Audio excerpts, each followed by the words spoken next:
Baiklah, saya akan menjelaskan materi yang telah saya pelajari pada mata kuliah Kapita Selekta Fikih yang berjudul tentang puasa. Puasa adalah menahan diri dari segala sesuatu yang membatalkannya dari awal terbitnya fajar sampai terbenamnya matahari semata-mata karena Allah Subhanahu wa taala serta disertai niat dan syarat-syaratnya tertentu. Dasar hukum puasa. Kewajiban puasa Ramadan didasari oleh Al-Qur'an, As-Sunnah dan Ijma'. Allah telah mewajibkan umat Islam untuk berpuasa pada bulan Ramadan sebagaimana yang dijelaskan dalam surat Al-Baqarah ayat 183 yang berbunyi A'udzubillahi minasyaitonirrajim. Bismillahirrahmanirrahim. Ya ayyuhalladzina amanu kutiba alaikumusiyam kama kutiba alal ladzina min qablikum la'allakum tattaqun. Yang artinya, wahai orang-orang beriman, diwajibkan atas kamu berpuasa sebagaimana diwajibkan atas orang-orang sebelum kamu agar kamu bertakwa. Rukun puasa. Rukun puasa terbagi dua, yaitu pertama, menahan diri dari hal-hal yang membatalkan puasa dari terbitnya fajar sampai terbenamnya matahari. Kedua, niat. Syarat-syarat puasa. Syarat puasa terbagi dua, yaitu syarat wajib dan syarat sah. Syarat wajib antara lain yaitu beragama Islam. Jumhur ulama sepakat mengatakan bahwa orang yang wajib berpuasa yaitu orang-orang yang beragama Islam. Yang kedua, baligh. Syarat kedua untuk menunaikan puasa wajib yaitu sudah berusia baligh. Yang ketiga, berakal, yaitu orang gila yang tidak berakal tidak diwajibkan untuk berpuasa. Yang keempat, sehat. Orang yang sakit tidak wajib melaksanakan puasa Ramadan. Yang kelima, mampu. Orang yang lemah fisiknya atau sudah jompo tidak wajibkan berpuasa. Yang kelima, dalam perjalanan. Maksudnya orang-orang yang dalam perjalanan tidak wajib berpuasa tetapi wajib bagi mereka mengqadanya. Yang keenam, suci dari haid dan nifas. Selanjutnya, syarat sah puasa antara lain 1. Niat. 2. Beragama Islam. 3. Suci dari haid dan nifas. 4. Pada hari yang dibolehkan. Selanjutnya, sunnah-sunnah puasa. Sunnah-sunnah puasa yang perlu kamu lakukan yaitu 1. Makan sahur. 2. Mengakhiri sahur. 3. Menyegerakan berbuka puasa. 4. Memberikan makanan orang yang berbuka puasa. 5. Membaca Al-Quran. 6. Memperbanyak sedekah. 7. Menjaga tutur kata dan anggota tubuh. 8. Meninggalkan hawa nafsu dan syahwat. Selanjutnya, puasa sunnah. Macam-macam puasa sunnah yaitu 1. Puasa Syawal. Puasa Syawal merupakan puasa yang dilakukan selama 6 hari di bulan Syawal.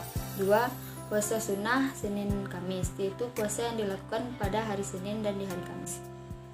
3. Puasa sunnah Nabi Daud atau puasa yang paling dicintai Allah. 4. Puasa 3 hari sebulan. Puasa ini bebas dilakukan di hari apa saja, tetapi lebih dianjurkan pada tanggal 13, 14, 15 tahun Hijriah. 5. Puasa sunnah Arafah atau penghapus dosa 2 tahun. Puasa ini dapat menghapuskan dosa kita selama 2 tahun, yakni selama 1 tahun ke depan dan 1 tahun sebelumnya. 6. Puasa sunnah bulan Muharram atau puasa penghapus dosa 1 tahun lalu. 7. Puasa sunnah bulan Sya'ban, puasa yang paling banyak dilakukan oleh Nabi. Selanjutnya, keringanan dalam ibadah puasa serta hukumnya. 2. Ada 4 golongan orang yang dapat menangguhkan puasa Ramadan, yaitu 1. Orang yang sakit. Orang yang sedang sakit diperbolehkan untuk tidak berpuasa, tapi diwajibkan bagi mereka untuk menggantinya. 2. Orang musafir atau orang yang dalam perjalanan jauh. Musafir dapat diperbolehkan untuk tidak berpuasa, tetapi mereka juga diberi pilihan untuk berpuasa atau tidaknya.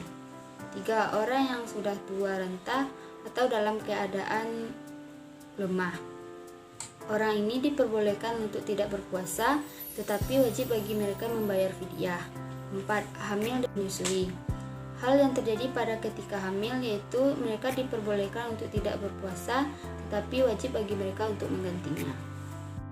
Selanjutnya, hal-hal yang membatalkan puasa antara lain 1. Makan dan minum dengan sengaja. 2. Muntah dengan sengaja.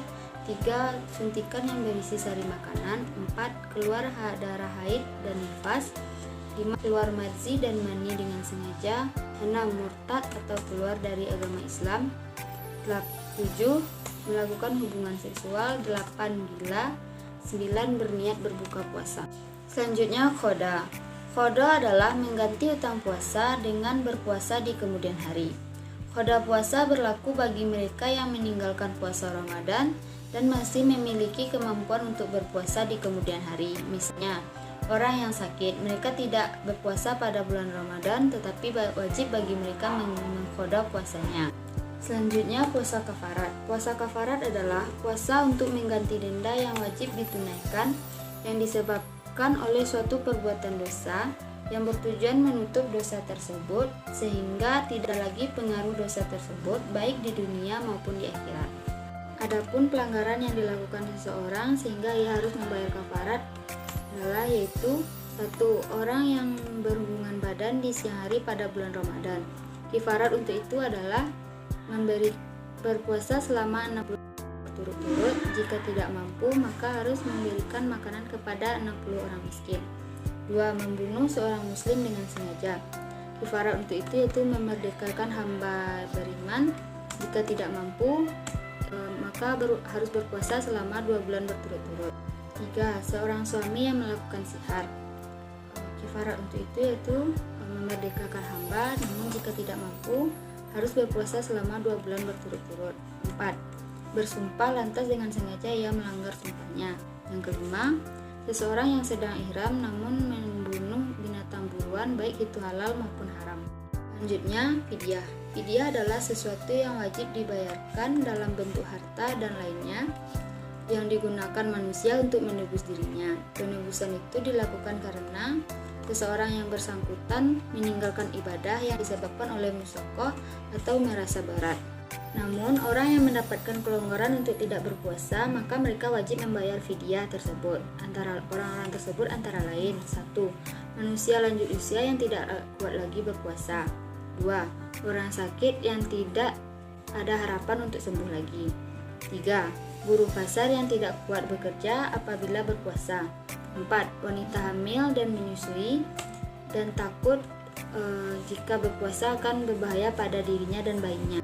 Mengenai cara pembayaran fidyah, yaitu dibayarkan kira-kira 1 liter untuk orang-orang miskin setiap hari, dilengkapi dengan garam dan lauk pauk sekedarnya. Selanjutnya, hikmah berpuasa. Hikmah berpuasa antara lain: 1. Menajamkan perasaan terhadap nikmat Allah kepada kita. 2.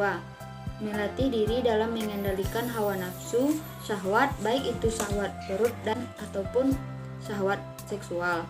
3. Sebagai ruqyah an-nafs atau pembersihan jiwa. 4. Untuk melatih kejujuran, kesabaran, dan kedisiplinan. 5. Untuk menyehatkan diri karena kerja perut tidak terlalu berat. Baiklah, sekian penyampaian materi dari saya. Mohon maaf jika ada salah kata. Jadi, assalamualaikum warahmatullahi wabarakatuh.